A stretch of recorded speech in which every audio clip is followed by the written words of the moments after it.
আমার কথায় কেউ কোনো কিছু মাইন্ড করবেন না। এটা জাস্ট শুধু একটা গল্প। পড়ালেখা করলেই যদি সফলতা চলে আসতো, তাহলে যারা স্কুল কলেজের টিচার তারা এইসব থেকে সফল থাকতো। বাস্তব জীবনে কিন্তু তারা অতটা সফল দেখা যায় না।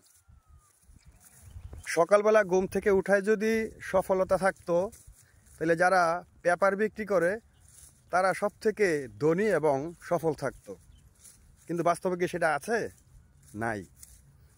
পরিশ্রম করলে যদি সফলতা পাওয়া যাইতো, যারা কৃষিকাজ করে এবং যারা রিক্সা চালায়, ভ্যান চালায়, তারা সব থেকে বেশি ধনী থাকতো।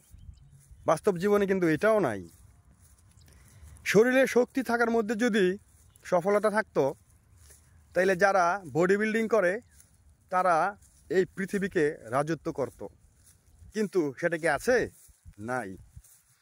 তো আপনাকে আমাকে বেশি চিন্তা করার কোনো প্রয়োজন নাই। শুধু মাথায় একটা জিনিসই রাখতে হবে যে সফলতা যদি আপনি আনতে চান বা সফলতা বলতে যদি আপনি কোনো কিছু বুঝেন, তাহলে সেটা আপনাকে টাকা ইনকাম করতে হবে।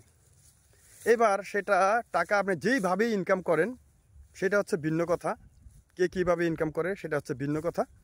কিন্তু টাকা ইনকাম করার জন্য যত প্রকার পলিসি, যত প্রকার চিন্তাভাবনা আপনাকে করতে হবে, তাহলেই আপনার সফলতা আসবে।